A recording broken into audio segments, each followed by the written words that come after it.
Estamos en este curso que nos está preparando para que nos santifiquemos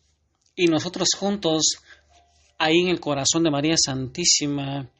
le hagamos una autopista a Jesús, le hagamos una gran fiesta en su gran parucía,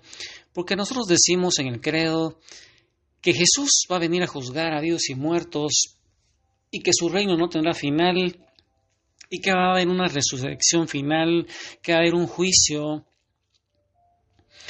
Estamos viendo cómo las Escrituras es necesario que las miremos con los ojos de María Santísima, iluminados por el Espíritu Santo, con el magisterio de la Iglesia, pero sabiendo que al final de los tiempos, si ya lo estamos observando,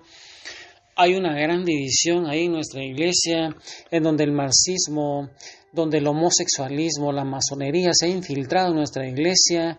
y desde ahí están haciendo la lucha contra el verdadero magisterio de la Iglesia, luchas entre obispos, luchas entre cardenales, aunado a muchas sectas, aunado a ese anticristo, a ese anticristo que está utilizando muchas ONGs, la UNICEF, APROFAM, muchas organizaciones mundiales, todas esas organizaciones, los bancos mundiales, la Sociedad Económica Europea y todas esas organizaciones le están dando,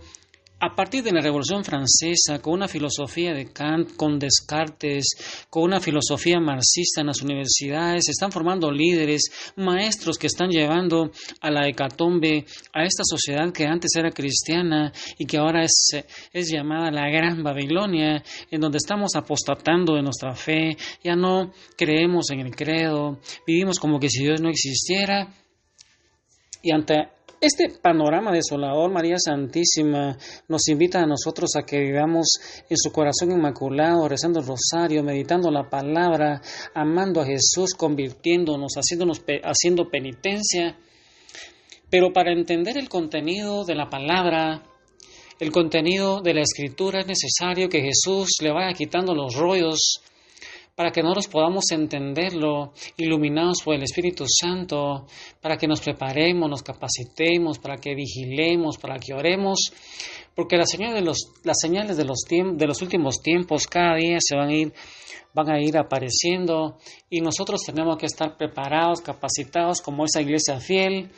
Es necesario que para empezar recordemos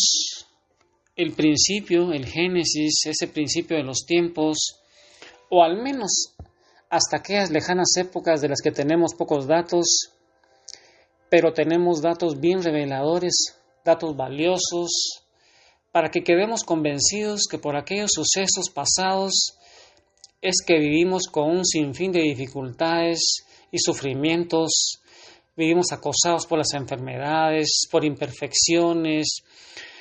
Tenemos un sinnúmero de males y somos atacados por la muerte, consecuencia de los errores de nuestros antepasados. ¿Te recuerdas, hermano, que allá en el paraíso, en la persona de Adán y Eva, perdimos 3 dones? No sé si te recuerdas que perdimos 3 dones. Perdimos el don de la impasibilidad. La impasibilidad nos daba a nosotros el derecho a no sufrir y a no enfermarnos, pero lo perdimos allá en el paraíso. Perdimos el don de la integridad, que nos daba la capacidad de tener una armonía maravillosa con ese Padre bueno que bajaba a hablar con Adán y Eva. El hombre no se escondía de Dios, el hombre lo buscaba, y es que cuando estamos en pecado, cuando estamos en exilio, vivimos alejados de Dios, nos escondemos a través de diferentes máscaras. Yo no sé si tú te escondes, cuál es la máscara, cuál es el escondite que tú tienes para no buscar a Dios. Ese don de la integridad nos daba la capacidad de vivir nosotros en armonía, no desesperados, no con miedo, no con estrés, no con ansiedad como vivimos, no con miedos, con enojos, con iras, con contiendas. Y ese don nos daba la capacidad de vivir en armonía con los semejantes también. Había una integridad total, había una santidad, una justicia original. Fuimos creados a imagen y semejanza de ese Padre bueno, ese Padre maravilloso. Fuimos creados también con el don de la inmortalidad, y ese don también se perdió allá. Todos tenemos que morir una sola vez y ahí el juicio final, nos diría la carta a los Hebreos, y perdimos el don de la gracia. La gracia es la vida de Dios. La vida de Dios se perdió allá en el paraíso y para recuperarla, ese Padre maravilloso en el plan de salvación, a través de los méritos de Jesús, a través del bautismo, nosotros volvemos a adquirir esa gracia, que son las virtudes teologales, las virtudes cardinales y los dones del Espíritu Santo, que se vienen a vivir a nuestra alma. Ahí en la parte superior del alma, donde está el Espíritu, ahí se viene a vivir la Trinidad, nos da la gracia, la misma vida de Dios ahí, para que con los auxilios de esa gracia santificante nosotros le vayamos haciendo frente a esos pecados capitales, a esa concupiscencia. Recuerda, hermano, que tenemos 3 enemigos, tenemos esa concupiscencia, que esa inclinación que quedó en nosotros debido al pecado original, y eso no lo borró el bautismo. Solamente borró el pecado original, pero no borró esa concupiscencia que nos inclina a nosotros a darles rienda suelta a nuestras pasiones y nos lleva a los pecados capitales a través del egoísmo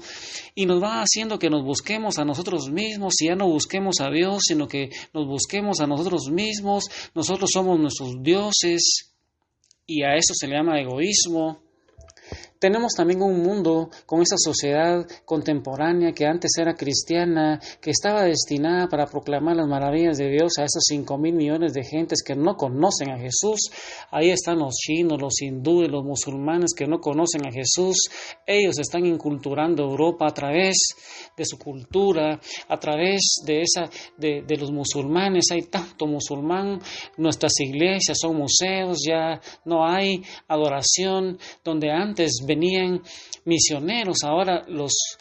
latinoamericanos, los colombianos están llegando a esos lugares donde ya no hay sacerdotes, ya no hay religiosas, hay mucho homosexualismo, hay un ateísmo práctico. Es una gran Babilonia que nuestro Señor también va a utilizar para purificarnos, para limpiarnos, y ante ese panorama desolador, María Santísima nos ofrece su corazón inmaculado como ese cenáculo moderno para que nos llenemos del Espíritu Santo.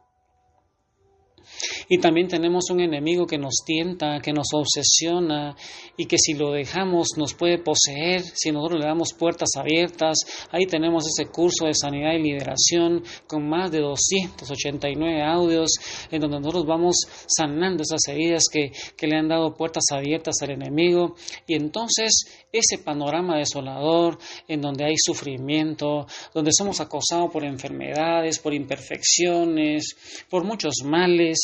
atacados por la muerte, con miedos, donde hay pobreza, hay guerras, hay plagas. Todo empezó allá en el paraíso y algunas personas creen que Dios creó el mundo en 6 partes separadas por largos periodos de tiempo, y otros creen que Dios simplemente separó diferentes estados de evolución hasta llegar a ser el mundo que hoy conocemos, y cosa que no se haga ni se afirma que Dios haya creado el universo en etapas. Cualquiera que haya sido el orden y la forma de la creación, como vimos que habían 2 teorías, la teoría creacionista y la teoría evolucionista. Nuestra iglesia cree en la teoría creacionista, pero no niega que también Dios, siendo Él el creador, también podría ser la teoría de la evolución del cuerpo, pero no del alma, porque el alma solo viene de Dios. Eso está en el curso bíblico de la historia de la salvación, en donde con más de 440 videos, hermano, tú te puedes capacitar. Lo cierto es que el mal empezó cuando el universo ya estaba creado y posiblemente cuando Dios recién tenía en mente crear al hombre y hacer de él su morada maestra, su obra maestra. Y hoy, hermano, yo te invito a que en el corazón de María Santísima le digamos a Jesús, que nos va llenando de su presencia, que nos llene de su amor, de su poder, para que nosotros, enamorados de Él, llenos del Espíritu Santo, podamos verdaderamente ser esa iglesia fiel que se está preparando, se está capacitando para el encuentro con Jesús, para celebrar esas bodas del Cordero. Y hermano, es el corazón de María donde tenemos que santificarnos, y por eso tenemos que ser devotos de ella, y pidámosle hoy que le ruegue al Padre, al Hijo y al Espíritu Santo que seamos llenos del Espíritu Santo, porque ella más que nadie sabe que sin el Espíritu Santo nosotros no vamos a poder hacer esa obra de esa fiesta para preparar el camino a Jesús que vendrá a juzgar a Dios y muertos. Entonces, hermano, ¿dónde estás? Ahí donde estás, llénate del Espíritu Santo. Mi cuerpo es un templo, solo tu habitar. Cuando llenas mi vida